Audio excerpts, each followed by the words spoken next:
May video, may kaso, may witnesses. Hindi mo tinanggal yung speaker mo.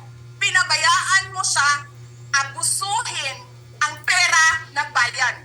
Paikot-ikot sa buong bansa, namimigay ng pera na para bang kanya yung pera. Eh di ba nga, lagi niyo sinasabi separation of powers? Anong trabaho ng legislative branch? Gumawa ng batas. Anong ginagawa ni Martin Romualdez?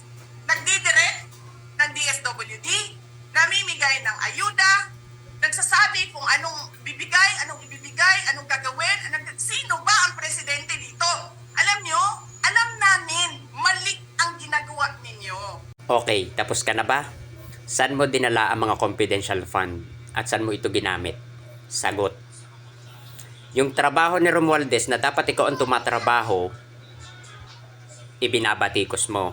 Si Romualdez kumukuha ng budget, ipinamimigay sa tao, ibinibigay ng ayuda, nakikita natin na ibinibigay niya at itinutulong niya sa tao. Yung 125 million in just 11 days, yung mga confidential fund mo, saan mo ginagamit? At saka ang usapin dito ay about sa'yo. Pangongwestiyon doon sa mga confidential fund na hindi mo may paliwanag. Paano napapunta kay Romualdez? Yun naman pala ikaw ay may alam sa ginagawa ni Romualdez. Bakit hindi ka tumayo bilang vice-presidente na dapat ikaw ang gumagawa noon? Dapat ikaw ay nagpaplano, sumusuporta sa presidente pero hindi mo ginagawa. So, nasan ang point mo doon? At saka, ang dami mong paikot-ikot. Ayaw mo na lang sagutin yung itinatanong sa'yo. Diyos ko, ang dami mong paliwanag, ang dami mong yaw-yaw. Ang issue ay nasa iyo. Ang issue ay nasa confidential fund kung saan mo ginamit. Bakit mo dinadala kay Romualdez? Bakit mo dinadala kung kani-kanino?